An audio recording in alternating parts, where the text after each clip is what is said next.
Reverend Sunny? Ang kwentong pong ito ay nakapagbibigay sa atin ng paalaala na ang tukso po ay nariyan lang. Ang tukso po ay paali-aligid lamang. Kapag tayo hindi matatag at matigas sa ating damdamin ay dagling makukuha tayo at mahuhulog tayo sa tuksong ito. Ngunit isipin niyo na kahit ang Panginoong Hesus ay tinukso po siya ng dyablo, ngunit siya po ay nagpakatatag bilang Diyos. At bilang tao naman, siya po ay naging magandang halimbawa sa lahat na tao na minsan ay naiisip natin na ay tayo mahina. At ang dahilan po natin dahil sapagkat kami ay tao lamang, yan po ang rason na palagi nating idinidepensa sa ating sarili. Ngunit hindi po yon. Dahil bago tayo gumawa ng isang marahas na kasalanan, ay nandiyan po ang konsensya na palaging nagsasabi sa at nagdidikta na huwag mong gawin yan dahil masama yan. Nagkakainuman kayo dati, di ba? Ngayon, anong nasa puso ni Merwin? Ang paghihiganti sa iyo. Gusto kang saktan dahil sa ginawa mo sa asawa niya.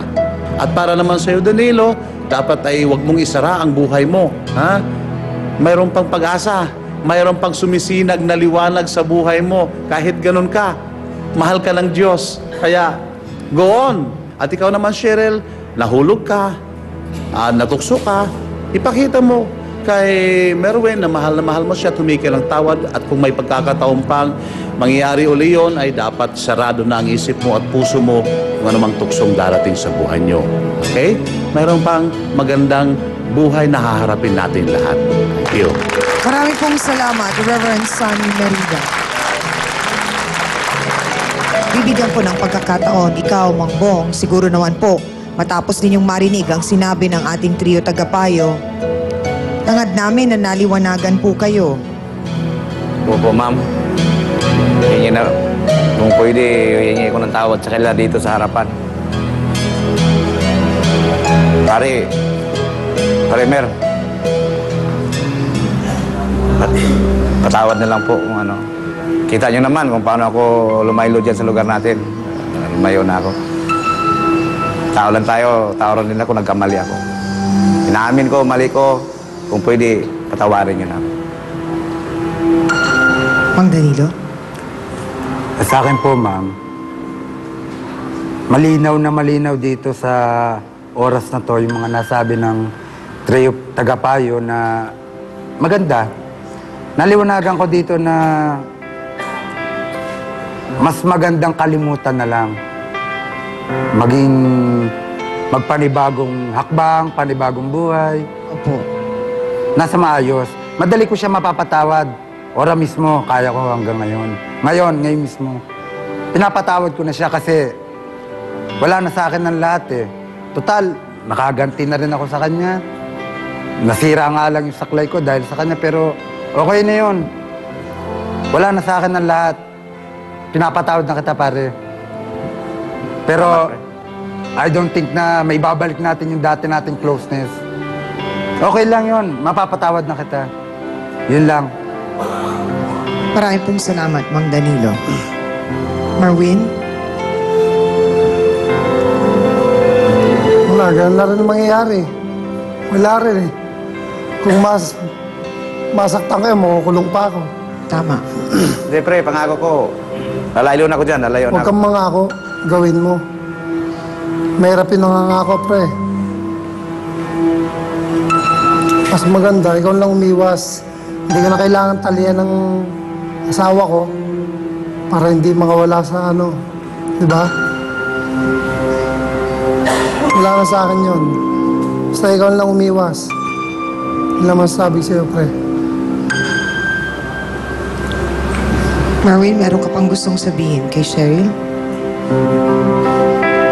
Kanina ko pa napapansin na hindi ka makatingin sa kanya. Sakit eh. Basta ganyan lang. Pagka napag-isip-isip ako,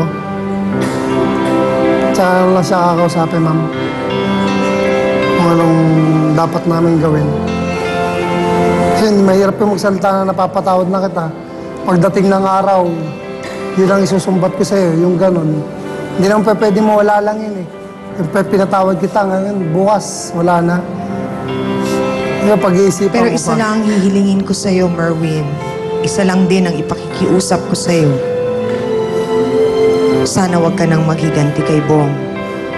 Wala na. Ganon din kay Cheryl. Huwag mong hayaan na ang itong sitwasyon na ito ay sirain at masira ang maganda mong buhay. Ito'y isang pagsubok, kaya mo tong talikuran.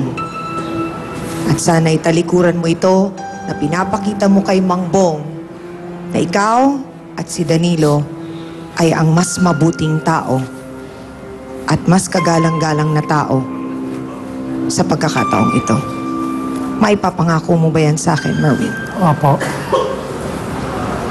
At sana rin, Mang Bong, talagang totoo po ang sinabi ninyo na iiwas na kayo. Kung pwede po, kayo na talaga ang lumayo. So maswerte pa rin po kayo dahil kahit papano, kinakatok pa rin po ng Diyos ang inyong puso't isipan na may pag-asa pa na pwede pa kayong magbago ng buhay nyo at pwede nyo pang ayusin ang lahat. Maraming salamat po sa ating mga bisita. Aminan na po tayo mga kapatid, anong aral po ba ang natutunan natin ngayong umaga? Ang tukso po talaga ay dapat iwasan at labanan sa lahat po ng pagkakataon. Alam po nating lahat na wala po itong maidudulot na maganda sa ating buhay. Bagkus sisirain pa nito ang mga mahahalagang relasyon natin, una, sa Diyos, sa kapwa at sa ating sarili. Dapat po nating tandaan na walang lihim ang hindi nabubunyag, kaya napakahalaga po na tayo ay maging tapat at mapagmahal sa ating pong kinakasama. Madali pong umiwas sa mga paso ng mga mapaghamong laro ng dyablo kung tayo po ay malapit sa ating Panginoon.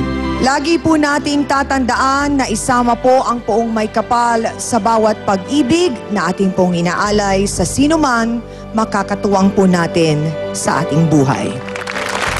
Maraming salamat po at sinamahan ninyo kami ng isang oras sa aming programa. Salamat din sa aking co-host na si Hans Mortel, sa Dance Squad, sa ating mga bouncers na sina B1 at B2, ang ating pong mahal na trio, Tagapayo, ang ating mga sausawero at sausawera sa studio, at maraming salamat din sa ating mga panauhin ngayong umagang ito na nagpaunlak po at nagtiwala sa ating pong programa na ibahagi po ang kanilang kwento. Ako po muli ang inyong pambansang kapitana Chang Ami na lagi pong nagpapaalala, ang problema pwede mong tawanan pero hindi mo yan dapat talikuran. Kaya kung may problema ka, harapin mo, pag-usapan natin yan face to face. Para po sa inyo to mga kapatid. Si Jeneline, galit daw sa ina. Adik ako, pinatay ko na nanay ko. Wala ka kasi kwentang ina. Mas inuna mo yung lalaki mo kaysa sa akin. Hindi naman, pareho naman kayong dalawa binibigyan ko. Ang kapitbahay, may nakita. Kita-kita ang dalawa mata ko.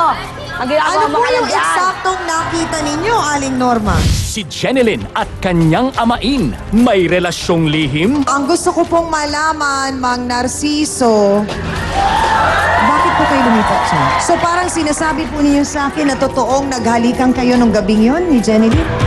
Makisawsaw na sa Face to Face. Ngayong Biyernes, bago ang Balitang Tapat sa TV5.